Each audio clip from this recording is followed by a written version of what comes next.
প্রিয় দর্শক, বেশি বান্দরামি কারোর জন্য ভালো না। ডোনাল্ড ট্রাম্প নরেন্দ্র মোদীর মতো বান্দরামি শুরু করে দিছিল। তার বান্দরামির কারণে দেখেন জেলস্কুনিকে এমন প্রশ্ন আর এমন কিছু বিতর্কে সে জড়িয়েছে, এখন সারা বিশ্ব ডোনাল্ড ট্রাম্পের বিরুদ্ধে চলে গেছে। সারা ইউরোপ এখন ডোনাল্ড ট্রাম্পের সমালোচনায় ব্যস্ত হয়ে পড়েছে।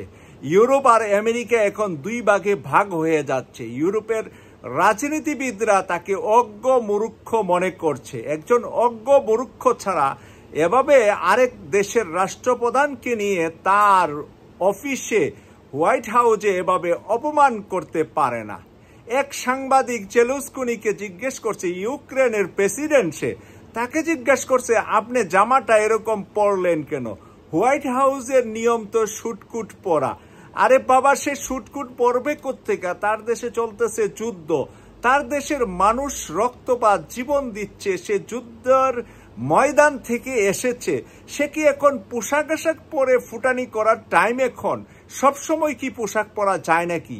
সেই কথার জবাব যখন সাংবাদিকরে দিয়েছেন, এমন কররা জবাব দিয়েছেন যে জেলস্কুনিকে আমার পক্ষ থেকে আমি একটা স্যালুট জানাচ্ছি যে এইরকম নেতাই হতে হয়, নেতার মতন নেতা। আরে পোশাক আশাক তো ভাই অন্য জিনিস। বিয়ে বাড়ি আর মরা বাড়ি কি এক জিনিস নাকি? বিয়ে বাড়িতে আপনি শেরওয়ানি পরেন, পাঞ্জাবি পরেন, টুপি পরেন, মানুষ সুন্দর বলবে। আর মৃত্যুর বাড়িতে আপনি কি ওই ধরনের সাজগোজ করা পোশাক পরবেন, নাকি সাধারণ সাদা সিধে জামা কাপড় যেটা গায়ে আছে সেটা পরেই নামাজের জানাজায় যাবেন? কোনটা করবেন? প্রিয় দর্শক, ইউক্রেনকে ধ্বংস করে দিয়েছে রাশিয়া আর আমেরিকা মিলে। এই রাশিয়া আর আমেরিকার চাপের ভিতরে পড়ে তাদেরকে একেবারে এইরকম একটা সুন্দর দেশ, এত কিছু খনিজ সম্পদ আছে তাদের, বিশ্বের মাঝে নাই এরকম অনেক উচ্চমানের খনিজ সম্পদ তাদের আছে। একটা স্বাধীন দেশ ইউক্রেন। কেন স্বাধীন দেশকে দখল করতে হবে রাশিয়াকে? রাশিয়া যেরকম একটা সন্ত্রাসী, আবার আমেরিকাকেও বানিয়েছে, এবার ডোনাল্ড ট্রাম্পকে বানিয়েছে আমেরিকানরা। তবে আমেরিকানদের কপাল খারাপ ছিল এবার, কারণ কমলা হ্যারিস ছিলেন ভারতীয় বংশধর, নরেন্দ্র মোদীর বংশধর।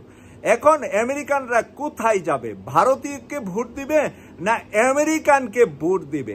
আমেরিকানরা এবার বিপাকে পড়ে সর্বশেষ কোনো রাস্তা না পেয়ে এই বুইরা ডোনাল্ড ট্রাম্পকে সর্বশেষ প্রেসিডেন্ট বানাতে হয়েছে।